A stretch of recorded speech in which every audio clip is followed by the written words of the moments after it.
Assalamualaikum warahmatullahi wabarakatuh. Baik, hari ini kembali bertemu bersama saya untuk melanjutkan mata kuliah Anatomi Fisiologi Manusia. Kali ini saya ingin sedikit menjelaskan mengenai siklus menstruasi yang tentu saja berkaitan erat dengan sistem reproduksi pada wanita. Baik, mari sama-sama kita simak.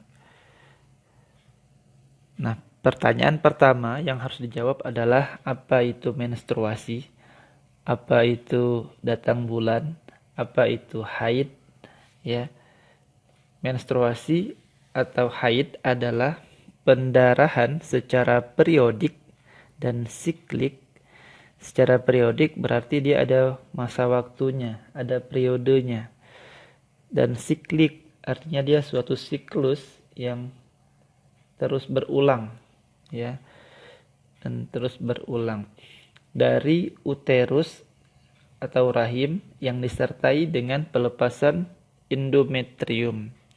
Endometrium adalah dinding bagian dalam rahim atau uterus yang ikut luruh ketika terjadi menstruasi, sehingga ada pendarahan pada saat terjadi menstruasi.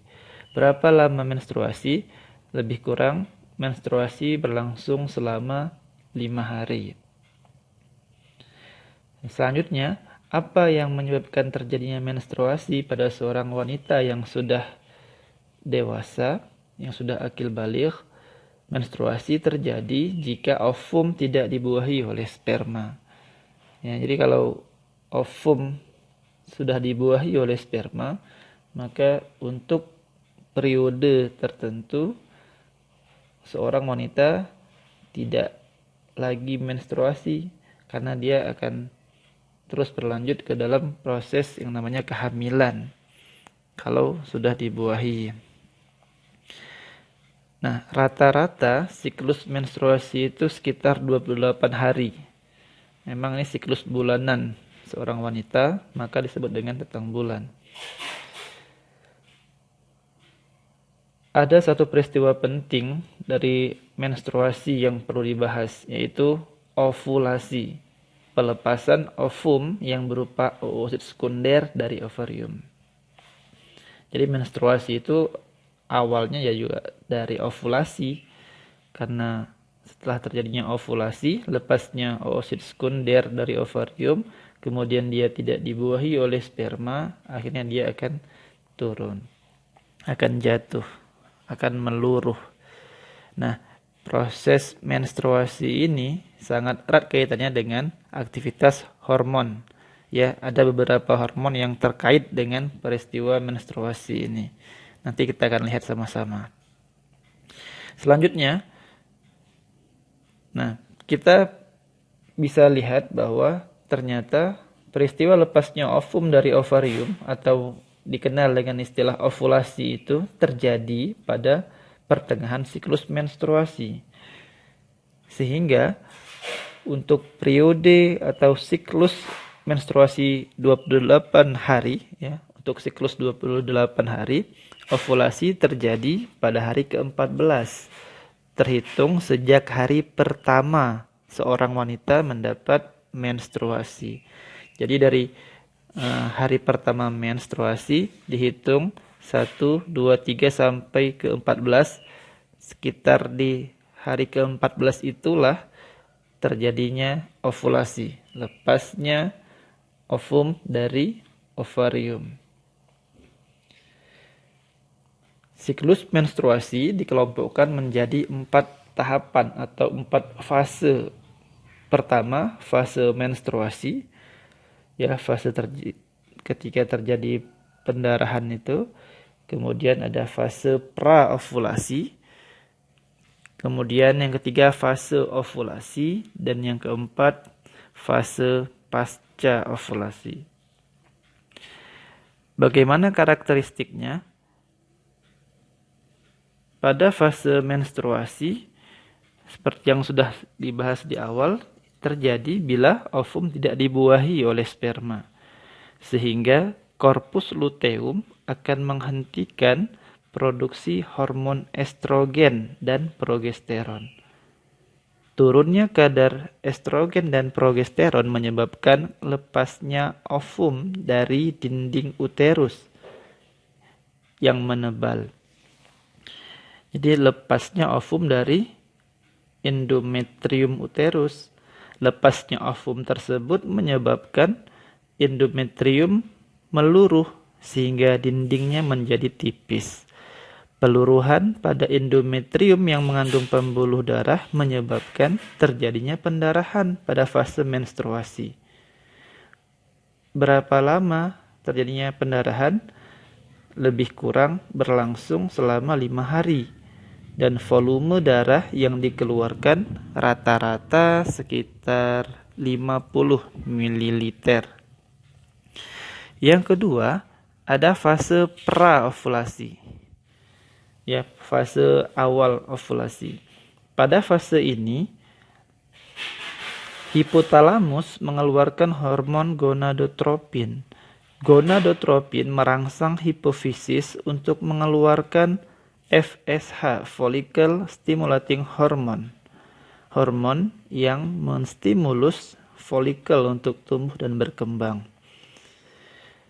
Adanya FSH atau follicle stimulating hormone itu merangsang pembentukan folikel primer di dalam ovarium. Folikel primer dan oosit primer di dalamnya akan tumbuh sampai hari ke-14 hingga folikel menjadi matang atau disebut folikel de Graaff. Selama pertumbuhannya, folikel juga melepaskan hormon estrogen. Adanya estrogen menyebabkan pembentukan kembali atau istilahnya proliferasi sel-sel penyusun dinding dalam uterus atau endometrium. Peningkatan konsentrasi estrogen selama pertumbuhan folikel mempengaruhi serviks untuk mengeluarkan lendir yang bersifat basa. Lendir yang bersifat basa berguna untuk menetralkan sifat asam pada serviks agar lebih mendukung lingkungan hidup sperma. Jadi memang dikondisikan pada masa-masa itu, kalau ada sperma yang masuk, dia akan mendapatkan lingkungan yang sesuai. Yang ketiga, ada fase ovulasi itu sendiri. Fase ovulasi. Pada saat mendekati fase ovulasi atau mendekati hari ke-14, terjadi perubahan produksi hormon. Peningkatan kadar estrogen selama fase praovulasi menyebabkan reaksi umpan balik negatif atau penghambatan terhadap pelepasan FSH lebih lanjut dari hipofisis. Penurunan konsentrasi follicle stimulating hormone atau FSH menyebabkan hipofisis melepaskan LH, luteinizing hormone. LH ini merangsang pelepasan oosit sekunder dari folikel de Graaff. Pada saat inilah terjadi ovulasi. Ya, lepasnya folikel de Graaff yang di dalamnya terdapat oosit sekunder, ya, lepasnya oosit sekunder dari folikel de Graaff ini disebut ovulasi. Secara sederhana kita bisa sebut lepasnya oosit sekunder dari ovarium.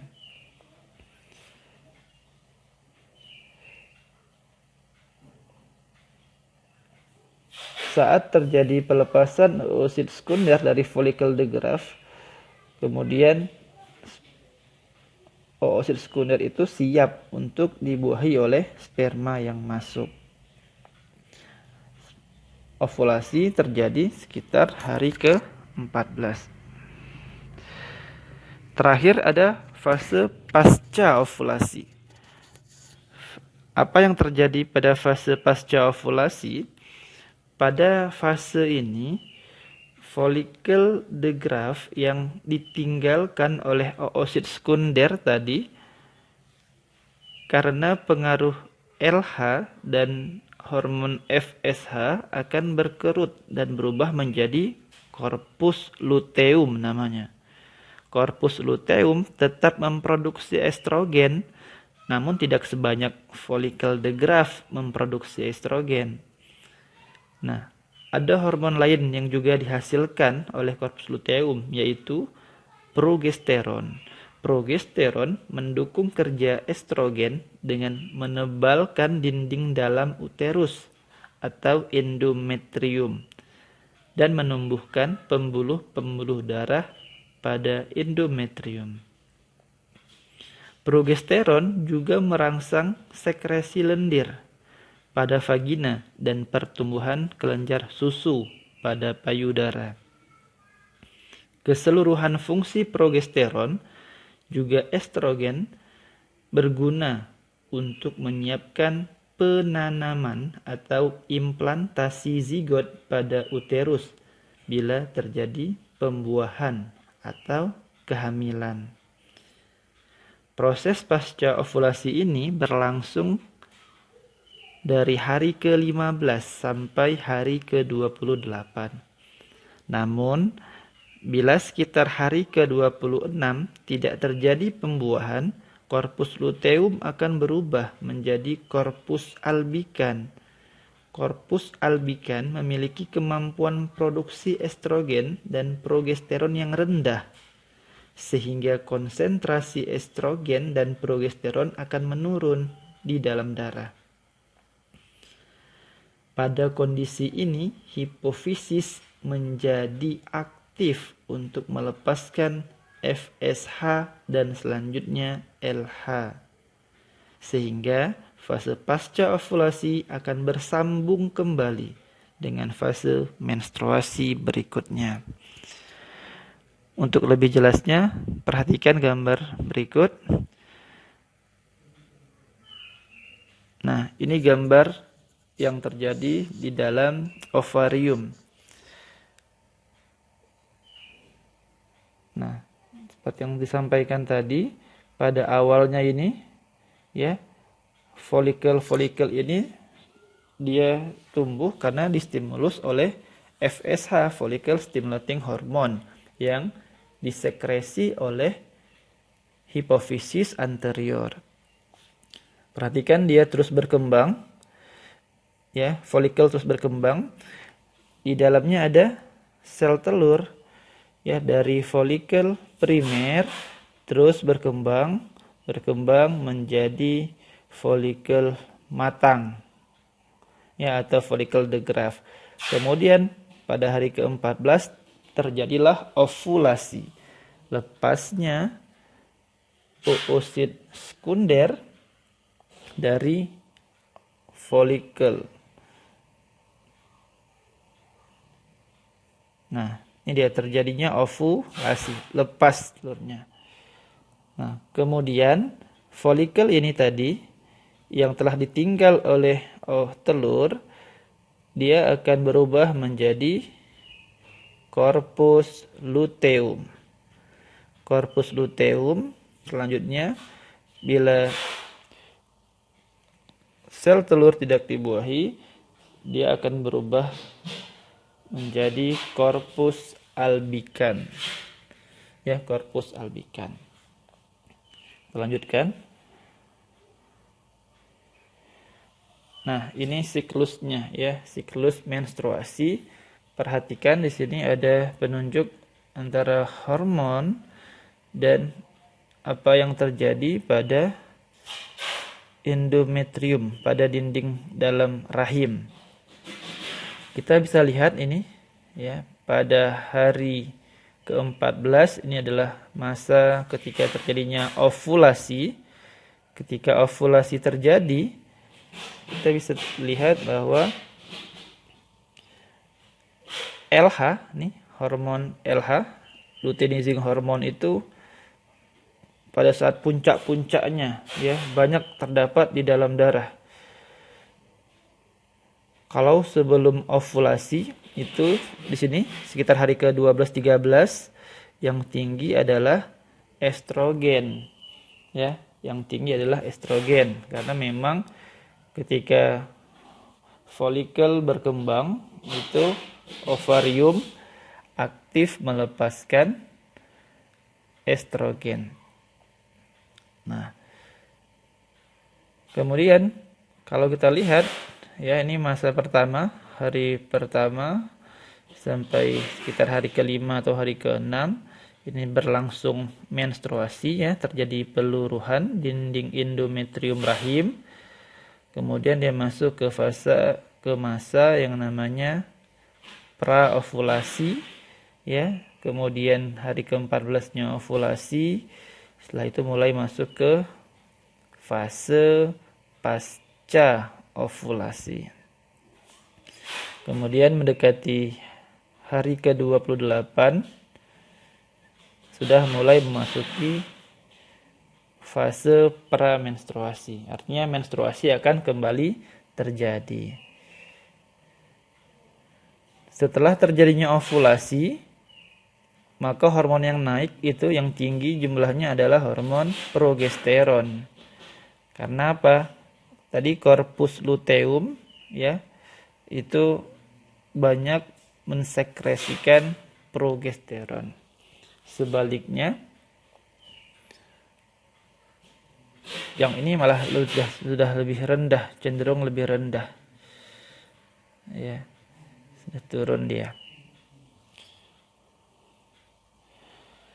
Nah, ini kalau secara keseluruhan kita bisa lihat ya, hipotalamus, ini ada FSH, LH, luteinizing hormon dilepas.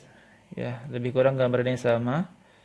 Jadi ada reaksi umpan balik negatif untuk kerja-kerja hormon. Ini kondisi ovarium ya, ini endometriumnya di dalam uterus. Ini yang terjadi. Perhatikan, saya mulai dari sini tanggal 14 ini ovulasi terjadi. Ya, ovulasi terjadi. Lihat di sini. Blood level of estrogen, estrogen yang meningkat. Di masa-masa sebelum ovulasi terjadi itu estrogennya sangat tinggi di dalam darah. Sebaliknya, ketika setelah terjadi ovulasi, justru progesteronnya yang naik, ya, estrogennya cenderung lebih rendah. Estrogennya ini cenderung lebih rendah, progesteronnya yang di atas. Nah, ini tadi corpus luteum. Corpus luteum itu tadi apa? Ya, follicle atau follicle the graft setelah kehilangan telur, ya, dia berubah menjadi corpus luteum. Itulah sekelumit hormon yang bekerja pada proses siklus menstruasi. Siklus menstruasi. Jadi ini terus berlangsung perubahan-perubahan hormon selama siklus menstruasi terjadi. Baik, demikian pertemuan kita hari ini. Semoga ada manfaatnya. Lebih dan kurang saya mohon maaf. Billahi taufiq wal hidayah. Assalamualaikum warahmatullahi wabarakatuh.